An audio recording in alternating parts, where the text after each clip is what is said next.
de rêve. Immigration, dans notre pays.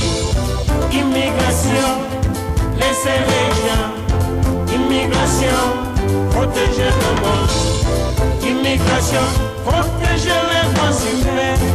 Immigration, protégez les réfugiés. Immigration, ouvrez les frontières. Immigration, donnez-nous la liberté.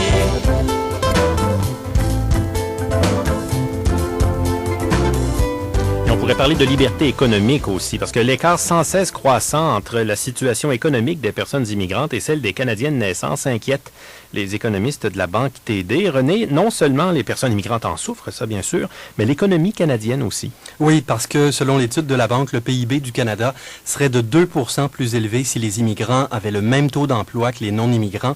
2%, ça représente 30 milliards de dollars par année. Et en plus, il y aurait du coup 370 000 travailleurs de plus sur le marché de l'emploi, ce qui permettrait de pallier la pénurie de main-d'œuvre. Comme quoi tout le monde serait gagnant, mais là, il y a beaucoup de travail à faire. On peut dire, à votre lecture de cette étude-là, que le Canada, au moins, ne part pas de zéro, qu'il est assez bien positionné? Tout à fait. Et un Canadien sur 5 est né à l'étranger. C'est une situation exceptionnelle qu'on retrouve dans très peu de pays. Et malgré tout, le Canada obtient de meilleurs résultats que l'Australie, la Nouvelle-Zélande et les États-Unis, les quelques pays qui ont un taux d'immigrants aussi élevé que le nôtre. En plus, le système d'immigration canadien a des ressources financières. Il n'a pas été touché par les compressions, ce qui n'est pas rien, dit la Banque, compte tenu du contexte de restrictions budgétaires qu'on connaît. N'empêche, il y a place à amélioration. Oui, parce que leur situation financière s'est détériorée. Dans les années 80, les nouveaux arrivants gagnaient un peu plus de 70% du salaire moyen des Canadiens de naissance. On est maintenant à 60%. Au fil des ans, les immigrants rattrapaient presque le salaire moyen des Canadiens et ce n'est plus le cas. On peut écouter l'économiste principal à la TD, Jacques Marcil, nous dire pourquoi. Il faut que les immigrants soient employés de la façon la plus optimale possible à partir du moment où ils arrivent au Canada. Certains immigrants arrivent pour remplir des besoins à court terme, comme par exemple des travailleurs saisonniers dans l'agriculture. D'autres immigrants arrivent pour s'établir au Canada pour de bon et ils ont des qualifications. Et alors, ce qui manque en ce moment-ci, c'est une coordination avec les programmes qui permet à chaque type d'immigrant de vraiment se caser rapidement dans le marché du travail de la façon la plus optimale possible. René, comment faire en sorte maintenant que les immigrants se retrouvent rapidement et plus rapidement qu'en ce moment sur le marché du travail? Entre autres, en laissant plus de place aux provinces et au secteur privé qui sont davantage en mesure de cerner les besoins du marché du travail que le fédéral. On écoute à nouveau l'économiste de la TD, Jacques Marcil. On peut dire qu'ils sont plus près de la situation, qu'ils sont plus au courant des besoins du marché du travail local. En général, leur taux de succès a été plus élevé pour ce qui est de placer les immigrants dans et de se localiser dans certaines communautés.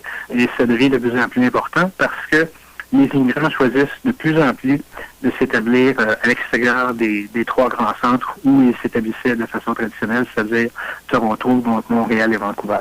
Et l'étude recommande aussi que la connaissance de l'anglais ou du français soit un critère de sélection plus important.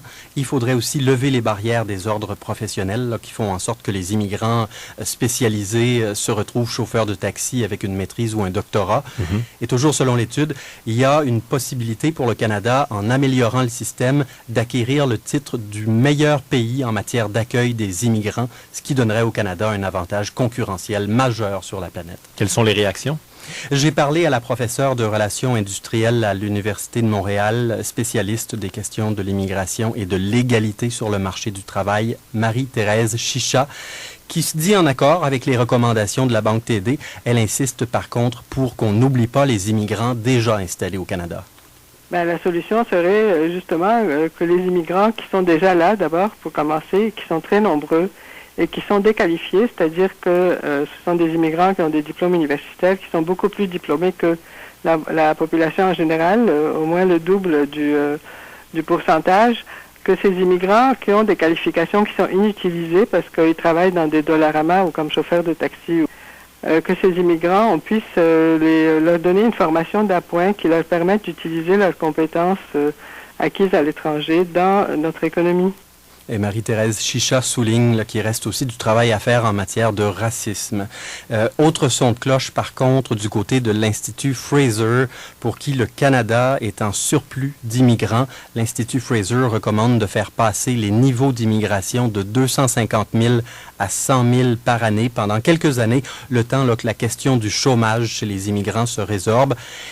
Le chômage est environ 2 fois plus élevé chez les immigrants que chez les Canadiens de naissance.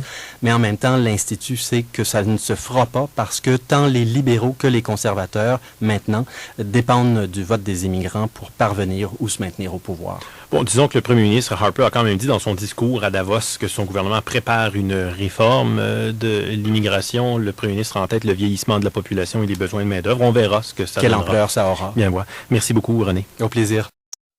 2 grandes traditions qui malheureusement ont marqué trop d'années de l'histoire de la province de Québec. Premièrement, le mépris le plus complet pour l'intelligence du citoyen qu'on considère comme une simple marchandise électorale.